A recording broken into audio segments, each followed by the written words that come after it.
Hi guys, क्या हाल है यार। सॉरी अगर थोड़ी बैकग्राउंड नॉइज़ आ रही है तो बिकॉज़ यहाँ पे बहुत तेज़ बारिश हो रही है जहाँ पे मैं रहता हूँ और मैं रिकॉर्ड कर रहा हूँ। तो बेसिकली ऐसे टाइम पे कर रहा हूँ कि बस इस टाइम पे तो मेरे हिसाब से ज़्यादा लोग जागते नहीं हैं। तो मैंने अभी अभी 2 शोज़ ख़त्म करे हैं आई थिंक। एक second, let me check. Yes, तो मैंने एक तो कल मैंने देखा समर स्लैम और मैंने देखा उसके बाद का रॉ और फिर आज मैंने देखा है स्मैकडाउन और रैम्पेज। तो बेसिकली 4 शोज़ देखे हैं मैंने। पूरे नहीं देखे obviously because like I said in the previous episode, अगर तुमने वो नहीं देखा है तो उसे जाके देखो, उसको सुनो। देखने से ज़्यादा सुनो बिकॉज विजुअल्स कम है इनमें, बट जो ऑडियो है, जो कंटेंट है, उसके थ्रू मैं तुमसे कैजुअल कॉन्वर्सेशन में कुछ ऐसी बातें कहना चाहता हूँ जो शायद और रेसलिंग चैनल्स या और कमेंटरी चैनल्स नहीं कह पा रहे हैं या नहीं कहना चाहते हैं, आई डोंट नो। बट मेरी तुम्हारी कॉन्वर्सेशन 1-on-1 है और वही सारा डिफरेंस बनाती है। तो welcome to another episode of Under Wire Punk. This is the second one और आज हम बात करेंगे किस बारे में? WWE SummerSlam, Raw, SmackDown और रैम्पेज। God, so many. तो सबसे पहले समर स्लैम में मैंने सब कुछ तो नहीं देखा, बट हाँ, जो बेकी लिंच और बियांका बेलियर का मैच था वो थोड़ा एवरेज सा ही चल रहा था मेरे हिसाब से। ज़्यादा कुछ ऐसा स्पेशल नहीं था। वो बैरिकेड्स पे फेंकना, वो सारी चीज़ें तो हर उसमें ही होती है, तो कोई बड़ी बात नहीं है। तो वो सब हुआ, बट उसके बाद जो हुआ वो मुझे बहुत इंटरेस्टिंग लगा क्योंकि बेली वापस आई। पर बेली जैसे वापस आई तो 2 और लोग आए साथ में, उन दोनों को मैं जानता भी नहीं कौन है, बट वो दोनों और बेली सब एक साथ मिलके हील कैरेक्टर बन गए हैं। तो इनकेस अगर तुम्हें हील कैरेक्टर नहीं पता है क्या होता है, तो हील वो होता है जो कि बेसिकली एक विलेनस टाइप कैरेक्टर होता है रेसलिंग का। तो वो दोनों जो बुरे होते हैं मतलब, है तो वो दोनों मतलब उस तरीके से आए, हील बन गए। तो मुझे समझ नहीं आया कि यार बेली अगर रिटर्न कर रही है और पब्लिक इतना चीयर कर रही थी, तो अगर उनके बस की थी तो उन्हें वहाँ भी उस चीज़ को रोक देना चाहिए था कि वो चेंज ना करे, कि मतलब वो अपने आप को एज ए नेगेटिव कैरेक्टर ना दर्शाए। मेरे हिसाब से बेली इतनी स्वीट है मतलब रियलिटी में भी और मतलब अपने फैंस के साथ, और जितना मैंने आज तक देखा उसके बारे में, कि मैं उसको एज ए हील कैरेक्टर ले ही नहीं सकता। पहली बात तो उन्होंने उसका लुक बिगाड़ दिया है। वो इतनी क्यूट लगती थी मतलब अपने बाल वैसे करके और ये, बट उन्होंने उसके बाल अजीब से कर दिए हैं। वो ऐसा लगेगा जैसे साइबरपंक 2077 का कैरेक्टर हो, तो एकदम नाश पीट दिया। और ये सेम चीज़ बेकी लिंच के साथ भी है। बेकी लिंच ऐसे लग रही है कि जैसे यार न्यूरोमैंसर की नॉवल से निकल के आई हो या कुछ ऐसे, मतलब समझ ही नहीं आ रहा है। सबके सब बेवकूफ़ से लग रहे हैं और सबके इन लोगों के इनको यार वो भी चेंज कर दिए इन लोगों ने। थीम सॉन्ग्स उनको भी एकदम ट्रांस टाइप बना दिया, मतलब उसमें बीट्स डाल के ज़बरदस्ती की ट्रैप बीट्स डाल दिए हैं। साशा बैंक्स का इतना अच्छा थीम सॉन्ग था, उसमें भी ट्रैप बीट्स डाल दी। तो अब जितने भी सबके सब रेसलर्स हैं, सबका थीम सॉन्ग एक जैसे ही लगता है, कुछ डिफरेंस है ही नहीं। चाहे फिर वो RK Bro हो, चाहे साशा बैंक्स, चाहे बेली हो, कोई भी हो, सबके सब एकदम सेम ही है। बट चलो जो भी है, वो ट्रेंड्स फॉलो करना चाहता है, वो उनकी मर्जी है, वो उनको करने देंगे हम। तो बेली आती है, वो थोड़ी नेगेटिव सी कैरेक्टर बन के दिखाई है और मतलब उसके बाद वो रॉ पे मेरे हिसाब से शायद नहीं आई, आई गेस। और फिर क्योंकि मैंने बड़ा ब्रीफली देखा था रॉ, मुझे ज़्यादा इंटरेस्टिंग लगा नहीं। तो पहले हम ये बात करते हैं कि जो समर स्लैम में ब्रॉक लेसनर वाला मैच हुआ है, वाह यार क्या मज़ा आया उसमें।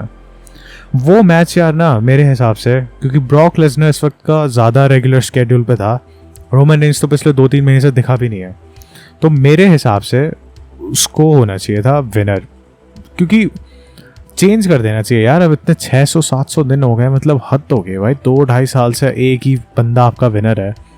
और ऑब्वियसली WWE ने उसको इसलिए बना रखा है क्योंकि वो CM पंक का रिकॉर्ड तोड़ना चाहते थे, और वो इस तरीके से तोड़ना चाहते थे कि आगे आने वाले 10-20 साल में भी कोई रेसलर ना तोड़ पाए। बिकॉज आने वाले 10-15 साल का सबसे बड़ा रेसलर रोमन रेंज ही है। वो फिलहाल टॉप पे अपने गेम के। और मैच उनका अच्छा था, बट जो एंडिंग थी ना वो बड़ी एंटी क्लाइमैक्टिक थी, मतलब मज़ा नहीं आया उस एंडिंग में। वो एकदम बेकार सी लगी मेरे को। तो आई गेस अगर वो एंडिंग ज़्यादा अच्छी हुई होती तो एक और अच्छी चीज़ हो जाती, बट चलो कोई नहीं, वो भी हो गया, ख़त्म करो उसे भी। बट वो जब ट्रैक्टर लेके आया ना और उसने जैसे पूरी रिंग को अलग कर दिया था यार, वो तो सीन जो इतना सही था ना, मतलब मज़ा ही आ गया। और यार ऊसोस है ना, मैं इरिटेट हो गया हूँ ऊसोस को देख देख के। ऊसोस को हटा ही देना चाहिए या फिर उनको टैग टीम चैंपियनशिप से हटाओ। मतलब वो तो डिज़र्व ही नहीं करते हैं ना। मुझे उनका रेसलिंग का स्टाइल पसंद है, ना मुझे उनकी पर्सनैलिटीज़ पसंद है। मतलब उनको देख के ना पता नहीं मैं नर्वस फील करने लगता हूँ, मुझे इतना बेकार लगता है उनको देखना। बट जो भी है यार, जो हुआ सो हुआ। बट समर स्लैम में मेरे हिसाब से जो मेरा मेन फोकस था वो तो मेन इवेंट पे ही था। मैंने पैट मैकेफी का मैच देखा था, वो बेचारा थोड़ा सा झुझका था फिर, लेकिन जो उसने फ्लिप करके जंप मारी वो भी बहुत अच्छी थी। मैंने मिज और लोगन पॉल का मैच नहीं देखा बिकॉज मैं उसमें ज़्यादा इंटरेस्टेड नहीं था ऑनेस्टली। मिस की अगर बात करें तो मुझे मैरीज में ज़्यादा इंटरेस्ट है। नहीं, मैं मजाक कर रहा हूँ, बट मेरे को मैच ज़्यादा इंटरेस्टिंग नहीं लगा, तो छोड़ो उस चीज़ को।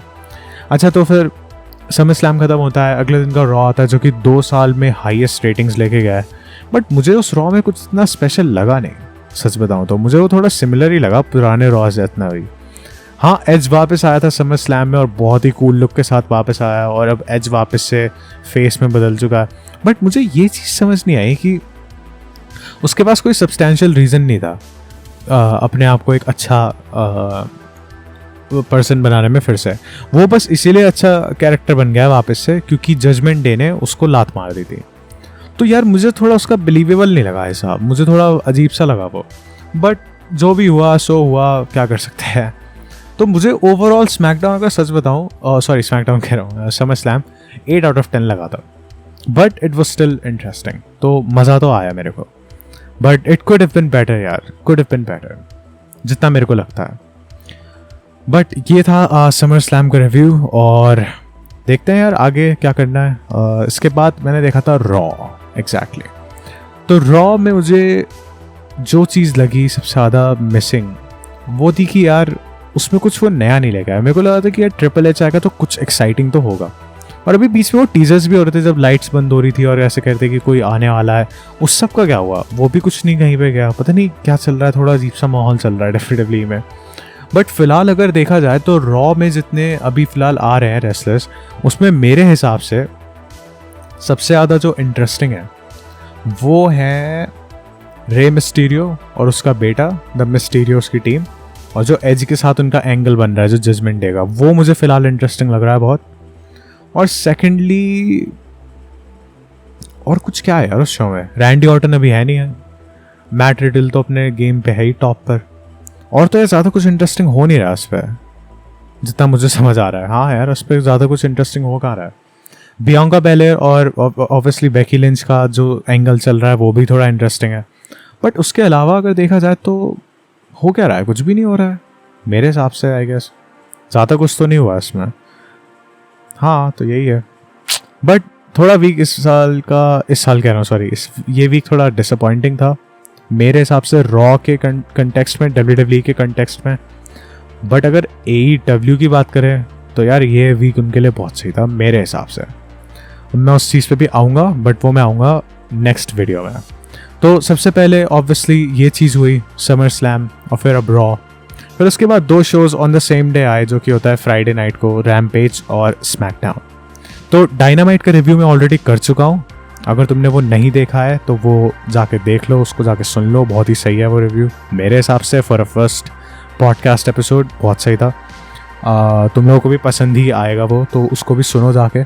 ये वाला मैं थोड़ा शॉर्ट रख रहा हूँ बिकॉज ज़्यादा मुझे कुछ यार ज़्यादा इंटरेस्टिंग लगा नहीं, ना समर स्लैम में ना रॉ में। तो मेरे हिसाब से थोड़ा एवरेज था समर स्लैम, बट क्या कर सकते हैं, जो था वो था।